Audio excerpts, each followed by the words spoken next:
আমাদের ভালো লাগাতে সকলকে অনেক অনেক অনেক স্বাগত জানিয়ে আমার আজকের গল্প আরম্ভ করছি। আজকের গল্প শ্রাবন্তী মিস্ত্রির লেখা সন্তান সুখ। গল্পটি তাহলে শুরু করি। সুনীলবাবু হাইকোর্টের উকিল, নিজ বাড়িতে ভালোই পসার তার। সকাল থেকে রাত অবধি তিনি ভীষণ ব্যস্ত। জীবনে টাকা পয়সা স্বাচ্ছন্দ্যের কোনো অভাব ছিল না। স্ত্রী আর উনি ওনাদের বিশাল বাড়িতে ভালোই ছিলেন। তবে যত বয়স বেড়েছে ফাঁকা মনে হয়েছে নিজের বিশাল বাড়িটা। কারণ ওনারা নিঃসন্তান। অনেক চেষ্টা করেছেন সন্তানের জন্য বহু বছর ধরে, কিন্তু সুফল কিছুই পাননি। তারপর একসময় দত্তক সন্তান পাওয়ার বয়সের সময়সীমায়ও পেরিয়েছে। তবে পাশের বাড়ি রানু আর টুবাইকে ওনারা ভীষণ ভালোবাসেন। নিজের পাওয়া চকোলেট, বিস্কুট, চিপস সব পাঠিয়ে দেন ওদের বাড়িতে। তারপর ওদের পছন্দের একটু খাবার রান্না হলেই সুনীলবাবু সব সময় জানেন স্ত্রীকে বলতে হবে না, এমনিতেই খাবার হাতে চলে যাবে পাশের বাড়িতে। রানু আর টুবাই পিতৃহীন, ওদের মা স্কুলের শিক্ষিকা। ওদের মা লাবণী দেবীর সাথে সুনীলবাবুর স্ত্রী সন্ধ্যার ভীষণ ভালো বন্ধুত্ব। দুজনে একসাথে গল্প করে, শপিংয়ে যায়, ঘুরতেও যায় আশেপাশে। ব্যস্ত সুনীলবাবু খুশি হন দেখে, কারণ স্ত্রীর একাকিত্ব উনি উপলব্ধি করতে পারেন। টুবাইটা দুষ্টু আর রানুটা শান্ত মেয়ে। টুবাইয়ের দেশ বিদেশের গল্প শোনার ভীষণ শখ, আর সুনীলবাবুর অভিজ্ঞতা প্রচুর। টুবাই স্কুল থেকে নিজের বাড়িতে না এসে চলে যায় সুনীলবাবুর বাড়িতে গল্প শুনতে। সন্ধ্যা পিঠ থেকে ব্যাগ নামিয়ে বলে, মুখ হাত ধুয়ে চলে আয়। তারপর উকিল স্বামীকে অর্ডার করে, খিদে পেয়েছে ওর, তুমি রান্নাঘরে এসে গল্প করো। আর টুবাইকে বলে, তুই খেতে খেতে গল্প শোন বলে পাশে বসে মাছের কাঁটা ছাড়িয়ে দেয়। আর টুবাই হাঁ করে গল্প শুনতে শুনতে খাবার খায়। সুনীলবাবু কোথাও ঘুরতে গেলে রানু, টুবাই আর ওদের মাকেও সাথে নিয়ে যান। যখন সন্ধ্যা আর লাবণী গল্পে মত্ত থাকে কিংবা দুজনে রান্নায় ব্যস্ত, তখন সুনীলবাবু টুবাইদের সাথে ক্যারাম খেলে, গল্প করে। কখনো ওদের নিয়ে জঙ্গলে কিংবা নদীর ধারে ঘুরতে বেরোয়। যাওয়ার সময় দুই ভাই বোনে সুনীলবাবুর দুটো হাত ধরে থাকে। সুনীলবাবু দায়িত্ব নিয়ে ওদের গাছ চেনায়, সূর্যাস্ত দেখায়। কখনো তিনজনে বালুচরে হেঁটে বেড়ায়। রানু আর টুবাইয়ের জন্য ওদের একাকিত্ব কমতে থাকে। মনে হয় কেউ তো ওদের ভালোবাসে। রানু পড়ে ক্লাস 10-এ আর টুবাই 8-এ। রানুর সামনে বোর্ড এক্সাম। সুনীলবাবু বলেছেন ভালো রেজাল্ট করলে একটা কম্পিউটার গিফট দেবেন। অমনি টুবাই বলে উঠেছে, আমার গিফটটা? সুনীলবাবু হেসে বলেন, তোর পরীক্ষা হয়ে গেলে বলেছি তো, রডোডেনড্রন দেখতে নিয়ে যাব। টুবাই হাততালি দিয়ে ওঠে। স্কুল থেকে ফিরে মাঝে মাঝে টুবাই চলে যায় সুনীলবাবুর বাড়ির পিছনের পুকুরে ছিপ দিয়ে মাছ ধরতে একা একা। সন্ধ্যা এসে বলে, দেখেছ ছেলের কাণ্ড, স্কুল ড্রেস শুদ্ধ পুকুর পাড়ে কাদা মেখে মাছ ধরছে এসে। খায়নি অবধি, ওর মা সব খাবার রেডি করে রেখে গেছে, তাও খায় না।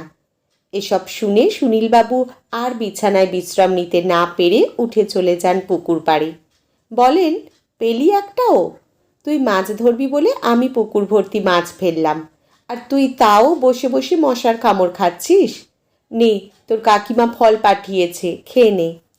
টুবাই অন্যমনস্কভাবে বলে, দাও, খুব খিদে পেয়েছে আমার। মাঝে মাঝে সন্ধ্যায় টুবাই চোরের মতো এসে বলে, কাকিমা একটু ওষুধ লাগিয়ে দাও। সন্ধ্যা চেঁচামেচি করে বলে ওঠে, আবার পা কেটেছিস তুই ফুটবল খেলে? টুবাই বলে, আসতে বলো, মা শুনতে পেলে মারবে। সন্ধ্যা হেসে বলে, বেচারি মাটাকে কেন এত জ্বালাস? টুবাই বলে, তাহলে তোমায় জ্বালাই? চিকেন পকোড়া বানিয়ে দাও না গো। সন্ধ্যা বলে, সে তুই আমায় কম জ্বালাস নাকি? বাড়ি গিয়ে পড়তে বস, আমি পকোড়া নিয়ে এক্ষুনি আসছি। রোজ রাতে টুবাইয়ের কাণ্ড কারখানা নিয়ে স্বামী স্ত্রী গল্প করে আর হাসে। হাসতে হাসতে সুনীলবাবু বলেন, এখন আমাদের টুবাইবাবু আবার রাস্তার একপাল কুকুর নিয়ে ঘুরতে শুরু করেছে। জিজ্ঞেস করতে আমায় বলল ও নাকি এখন ওদের গার্ডিয়ান। সন্ধ্যা বলল, আজ সন্ধ্যায় বেচারা মার খেয়েছে খুব, অঙ্কে কম নাম্বার পেয়েছে বলে। সুনীলবাবু বললেন, কাল আমার সাথে দেখা করতে বলো তো। পরের দিন টুবাই এলে সুনীলবাবু বোঝাতে শুরু করলেন, আচ্ছা অঙ্ক কি তোর ভালো লাগে না? ভালো লাগে, কিন্তু প্র্যাকটিস করতে ইচ্ছে করে না। আচ্ছা খেলা করার জন্য তোকে কি কেউ জোর করে? না, আমার তো খেলতে ভালো লাগে। তেমনি অঙ্কটা একটা খেলা ভাবতে হবে। টুবাই কি বুঝলো কে জানে, বিজ্ঞের মতো মাথা নেড়ে বলল, ঠিক বলেছ। এইভাবে দেখতে দেখতে দিন কেটে গেল। রানু কলেজে ভর্তি হয়ে হস্টেলে চলে গেল। টুবাই বড় হয়ে অনেক শান্ত হয়ে গেল। আর সে বায়না জেদ কিছুই করে না সুনীলবাবুর কাছে।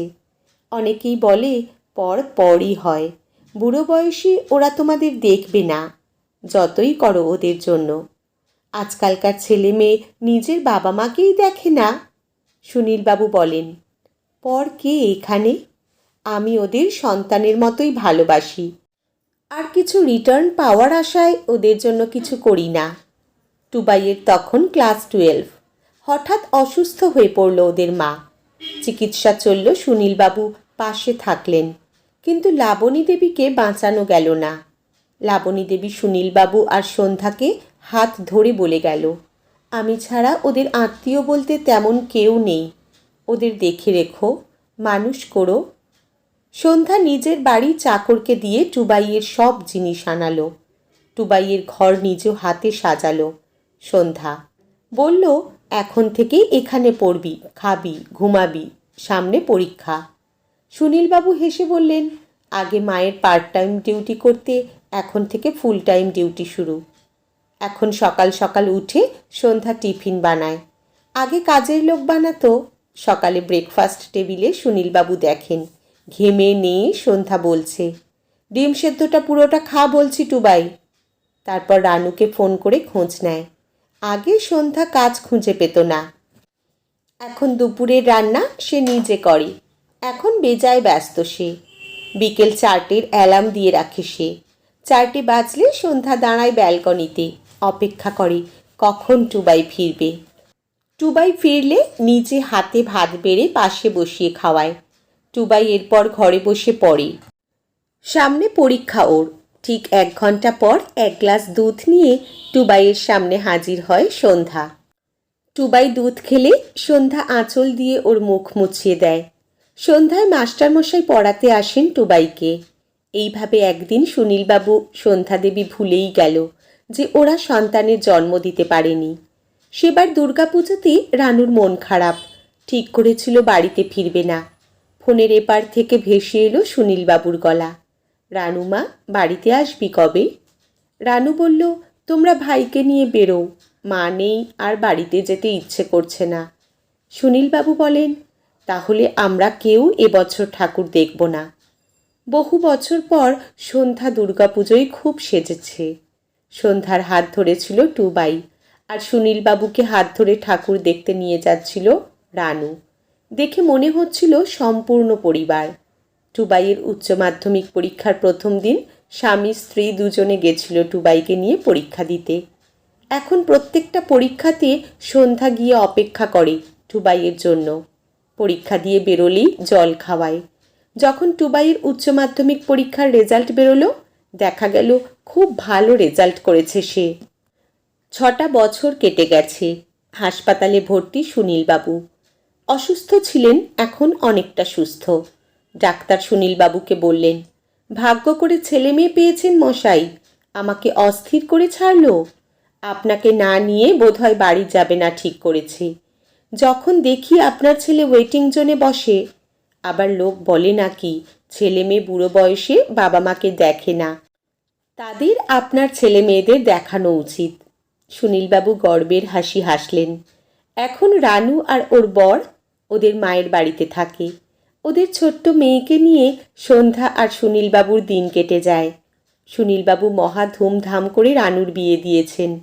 কন্যা সম্প্রদান করেছিলেন নিজেই। টুবাই সুনীলবাবুর বাড়িতেই থাকে, ভালো চাকরি করে সে। এখন সংসারের সব দায়িত্ব টুবাইয়ের। সুনীলবাবু বলেন, আমাদের সব কিছু তো তোদেরই। টুবাই বলে, না, তোমাদের সব কিছু থাকুক পিতৃমাতৃহীন অনাথ বাচ্চাদের জন্য। আমাদের কাছে তো তোমরা আছো, সবচেয়ে মূল্যবান সম্পদ। সন্ধ্যায় নাতনির হাত ধরে হাঁটতে বেরিয়ে সন্ধ্যা স্বামীকে বলে, লাবণীর সুশিক্ষার জন্য আমরা আজ কি দারুণ সন্তান সুখ উপলব্ধি করছি বৃদ্ধ বয়সে। ওর প্রতি আমরা কৃতজ্ঞ। এই স্বার্থের দুনিয়াতে আজও কিছু মানুষ স্বার্থহীনভাবে ভালোবাসে। বিনিময়ে ভালোবাসা দিয়ে দেখুন, মনে হবে পৃথিবী সুন্দর। আজকের গল্প এখানেই সমাপ্ত। পাঠে জয়তী। ধন্যবাদ।